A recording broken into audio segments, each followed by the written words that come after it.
మాతృదేవోభవ, పితృదేవోభవ. ఇప్పుడు మనము శనీశ్వరుని యొక్క, శని భగవాను యొక్క వక్రగతి గురించి మనం చర్చించుకోబోతున్నాం. జూలై నెల 13వ తారీఖు 2025 నుండి 28వ తారీఖు నవంబర్ నెల 2025 వరకు ఈ వక్ర మార్గంలో ఆయన ప్రయాణం సాగిస్తూ ఉన్నారు. ఈ వక్ర మార్గంలో ప్రయాణించటం వలన ఏ రాశుల వారికి ఏ విధమైనటువంటి ఫలితాలు వస్తాయి అనేది సశాస్త్రీయమైన పద్ధతిలో మనం తెలుసుకునే ప్రయత్నం చేద్దాము. ఇందులో మిమ్మల్ని ఏదో భయభ్రాంతుని చేసేసి శని వక్రం చేశాడు, మీకు ఈ రాశుల వాళ్ళకి చాలా భయంకరమైనటువంటి కష్టాలు వచ్చేస్తాయని చెప్పడం ఏమీ ఉండదు. మామూలుగానే ఉంటుంది. కాస్త కొద్ది ఇబ్బందులు ఉంటాయి, కాదంటలేదు. దానికోసం మిమ్మల్ని భయభ్రాంతుని చేసేసి మీ చేత వేలో లక్షలు ఖర్చు పెట్టించడం ఇదేది మా ఉద్దేశం కాదు. అలాగే కొన్ని రాశుల వారికి చాలా ఉపయోగకరంగా ఉంటుంది. అంత మాత్రం చేత మీకేదో బల్లగుద్దు చెబుతున్నా, రాసి పెట్టుకో ఇలాగే జరుగుతుంది అని చెప్పేంత ధైర్యం నేను చేయనండి. ఎందుకంటే మహానుభావుడు ఆ పరాశరులు వారే చెప్పలేదండి. మనకు జ్యోతిష్యాన్ని అందించినటువంటి పరాశరులు వారే నేను బల్లగుద్దుతా, రాసి పెట్టుకో, హరిహరాదులు వచ్చినా జరగబోయేది ఇదే. అంత మగాళ్ళు ఏం కాదండి మనం.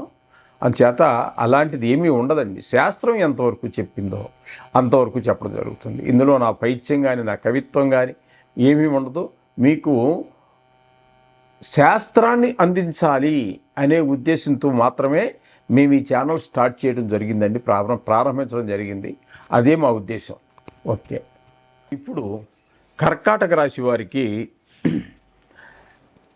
శని భగవానుడు మీనరాశిలో ఉండి వక్రించిన కారణంగా ఏ విధమైన ఫలితాలను ఇవ్వబోతున్నారు అనేటటువంటిది మనం సశాస్త్రీయంగా తెలుసుకునేటటువంటి ప్రయత్నం చేద్దాము.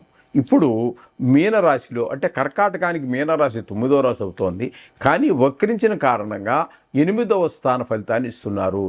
దీనినే అష్టమ శని అని కూడా అంటారు. దీనినే అష్టమ శని అంటారు. ఇది కొంచెం ప్రమాదకరంగా చెప్తూ ఉంటారు. దేనికి దానికే ఉందనుకోండి, కాదని కాదు. అష్టమం అంటే, అష్టమ స్థానం అంటే ఆయుస్థానంగా మనం తీసుకుంటాము. అష్టమ స్థానంలో ఆయుకారకుడు కూడా శని. అష్టమ స్థానాధిపతి అయినటువంటి శని, ఆయుకారకుడైనటువంటి శని ఆయుర్దాయ స్థానంలో ఉండటం అనేది కొంత ఇబ్బందికరమైన పరిస్థితిగా మనకి పెద్దలు చెబుతూ ఉంటారు. కాబట్టి ఇక్కడ కర్కాటక రాశి వారికి అష్టమ స్థాన ఫలితాన్ని ఇవ్వబోతూ ఉన్నారు. ఇక్కడ మనకి ఏం చెప్తున్నారు శాస్త్రకారులు అన్నట్టయితే, నానా కార్య విరోధచ్చ వ్యాధి పీడాధనక్షయ అపమృత్యు భయప్రాప్తి అష్టమస్తే శనో భవేతు. అష్టమస్తే అంటే 8వ స్థానంలో కనుక శని ఉన్నట్టయితే నానా కార్య విరోధచ్చ, ఏ పని ప్రారంభించినా అందులో అది అపజయమే, దాన్ని పూర్తి చెయ్యలేము. అలాగే ధనక్షయం, డబ్బులు నాశనం అయిపోతూ ఉంటాయి, ధనం క్షయమైపోతుంటాయి, ఖర్చు అయిపోతూ ఉంటాయి. అలాగే బంధుమిత్రులందరితోటి కూడా విరోధం వస్తూ ఉంటుంది. వాడు అడుగుతారు, డబ్బులు అడుగుతారు, ఇవ్వం. డబ్బులు అడిగినప్పుడు ఇవ్వకపోతే ఎవరితోటైనా, బంధువులు ఎక్కర్లేదండి, ఎవరితోటైనా విరోధమే వస్తూ ఉంటుంది. అదేవిధంగా వ్యాధి పీడ, రోగాలు కూడా వచ్చేటువంటి అవకాశం ఉంటుంది. అపమృత్యు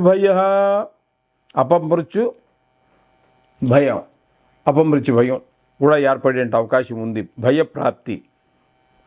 అష్టమస్తే శని భవేత్. అది అష్టమ స్థానంలో కనుక ఈయన ఉన్నప్పుడు ప్రాణభయం ఏర్పడేటటువంటి, మనం చెప్పుకున్నాం కదండి ఇందాక మొదట్లోనే మనం, అష్టమ స్థానం అనేటటువంటిది ఆయుస్థానం. అదే ప్రాణభయం కూడా ఏర్పడేటువంటి అవకాశం ఉంటుంది. ఇది ఎందుకంటే రాశి ఫలాలు కాబట్టి ప్రపంచవ్యాప్తంగా తీసుకున్నట్టయితే సుమారుగా 70 కోట్ల మందికి సంబంధించినటువంటి ఫలితాన్ని కాబట్టి ఇది కొంతమందికి వాళ్ళు చేసుకున్నటువంటి పూర్వజన్మ కర్మలు బట్టి కొంతమందికి ప్రాణం కూడా పోయే పరిస్థితి కూడా రావచ్చు అష్టమ శ్రేణిలో ఉన్నప్పుడు అని చెప్పి మనకు శాస్త్రం చెప్తోంది. అయినా మీరు కంగారు పడద్దని, ఇది మీ ఒక్కళ్ళది కాదు, ఇది ఇది 70 కోట్ల మందికి సంబంధించినటువంటిది. పూర్తిగా మీది కావాలి అనుకుంటే మీ జాతకాన్ని, జన్మ జాతకము అంటే మీరు పుట్టిన రోజు, టైము, స్థలము, దాన్ని బట్టి మనం ఆ చక్రం వేసుకుని కట్టేటటువంటిదే అది. దానికి ఇది కేవలం నిష్ణాతులైన వారు చెప్పితే, శాస్త్రాన్ని అతిక్రమించి చెప్తే ఏం కాదండి. ఎంతనే చెప్పుకోవచ్చు, మన ఫేవర్గా చెప్పుకోవచ్చు, మనకి వ్యతిరేకంగానూ చెప్పుకోవచ్చు. అది కాదు, శాస్త్రం ఎంతవరకు చెప్పిందో దాన్ని మీ జన్మ జాతకానికి అనుసంధానం కనుక చేసి చూసుకున్నట్టయితే చక్కటి ఫలితాలు వచ్చేదానికి అవకాశం ఉంది. కాబట్టి జన్మ జాతకం రాయించుకోండి. నిష్ణాతులైన వారు ఎవరైనా దొరికితే రాయించుకోండి, లేదా మా దగ్గర కూడా ఆ సౌకర్యం ఉన్నది. ఇది మీకు ఒకసారి మళ్ళీ తెలియజేయటం అవుతుంది. ఈ విధమైన ఫలితాలన్నీ ఉంటాయి. కాబట్టి దీనికి మీ ఒక్కదానిగా అని చెప్పేసి బాధపడిపోవద్దు. మీరు రోజు ప్రతినిత్యము కూడా 2 నిమిషాల నవగ్రహాల గురించి ఆలోచించండి. అలాగే మీకు ఏదైనా అవకాశం ఉన్నట్టయితే, మనకు అవకాశం భగవంతుడు కల్పించాలి, అవకాశం ఉండడం కాదు మనకి.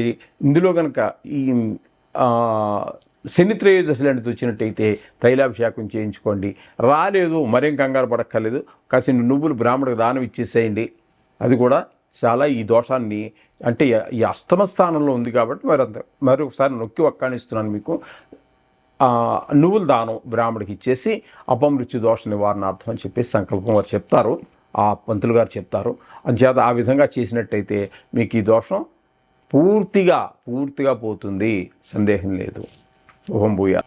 పూర్వం అంటే ఇంతకుముందు మనం చాలాసార్లు చెప్పుకోవడం జరిగింది. అసలు ఈ వక్రగతి అంటే ఏంటి అనేటటువంటి ప్రత్యేకించి కొన్ని వీడియోలు కూడా చేసాము. ఇదివరకు మేము 10 సంవత్సరాల కిందట కూడా చేయడం జరిగింది. అది 10-12 సంవత్సరాల కిందట కూడా నేషనల్ శాటిలైట్ ఛానల్స్ చెప్పినప్పుడు కూడా చేశాము. కానీ చాలా కాలం అయింది కదా, అందుకోసం. వక్రగతి అంటే ఏమిటి? ఏ గ్రహమైనా వక్రగతిలో నడుస్తాయి. ఏ గ్రహాలు నడుస్తాయి? రాహుకేతువులు, అవి ఛాయాగ్రహాలు. అవి ఎప్పుడూ కూడా వక్రగతిలోనే, అంటే యాంటీ క్లాక్ వైజ్, అంటే గడియారం ఇలా కదా తిరుగుతుంది. యాంటీ క్లాక్ వైజ్ అంటే ఇలా అపసవ్యంగా తిరిగేదాన్ని యాంటీ క్లాక్ వైజ్ అంటాము. అవి ఎప్పుడూ సవ్యంగా నడవండి రాహుకేతువులు. అర్థమైందండి? రాహుకేతువులు ఎప్పుడు ఇంచుమించుగా మన భయపెడుతూనే ఉంటాయి, బాధ పెడుతూనే ఉంటాయి. మామూలుగా కొన్ని ప్రదేశాలు వాటికి మంచిగా ఉన్నాయనుకోండి, లేదని కాదు.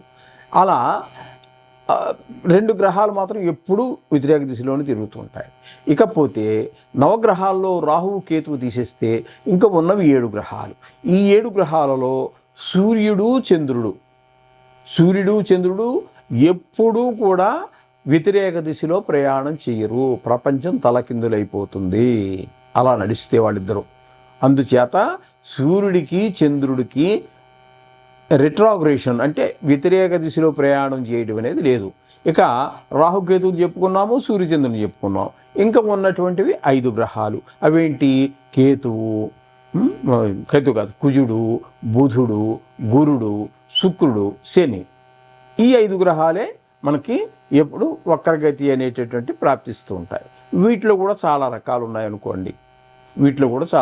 కుజుడు ఉన్నాడు అనుకోండి, ఎక్కువగా స్తంభిస్తూ ఉంటాడు. ఆయన ఎక్కువ కాలం ఉండాల్సిన సమయం కన్నా ఎక్కువ కాలం అక్కడ 2-3 గళ్ళల్లోనే ముందుకి వెనక్కి తిరుగుతూ ఉంటాడు. అది దాని స్తంభన చెప్తూ ఉంటాడు. అలాగే గురువును మనం తీసుకున్నట్టయితే ఆయనకి కొన్నిసార్లు వక్రం ఉంటుంది, కొన్నిసార్లు అతిచారం ఉంటుంది. అంటే ఉండవలసినటువంటి జాగా నుంచి వెనక్కి రావడం అనేది వక్రగతి అని చెప్పుకున్నాం. అతిచారం అంటే ముందుకు వెళ్ళవలసినటువంటిది ఒక గడి నుంచి ఇంకో గడికి కూడా వెళ్ళిపోతుంటాడు, 2 గడికి కూడా అవతలకు వెళ్ళిపోయే అవకాశం ఉంటుంది ఆ సమయంలో. ఆ విధంగా గురువు యొక్క సంచారం అతిచారం కూడా ఉంటూ ఉంటుంది. ఇకపోతే బుధుడు అనేటటువంటి గ్రహం ఏదైతే ఉందో ఆయన ఓర్బిట్ కూడా, అంటే ఆయన తిరిగేటటువంటి కక్ష్య కూడా సూర్యుడికి చాలా దగ్గరగా ఉంటుంది. కాబట్టి అదే టైం ఇంచుమించుగా సూర్యుడికి ఒక 1 నెల రోజులు తీసుకుంటే ఈయనకు కూడా ఇంచుమించుగా అదే టైం తీసుకుంటుంది నెలంతా తిరగటానికి.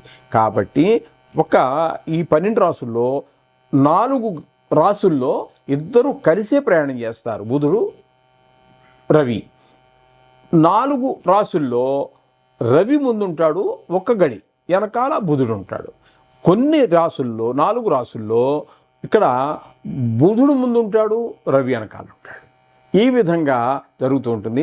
ఇక్కడ ఈ విధంగా జరగడం వల్ల ఎక్కువగా సంవత్సరంలో 4 సార్లు 5 సార్లు వక్రించి ఎక్కువగా వక్రించేటటువంటి ఏకైక గ్రహం బుధ గ్రహం.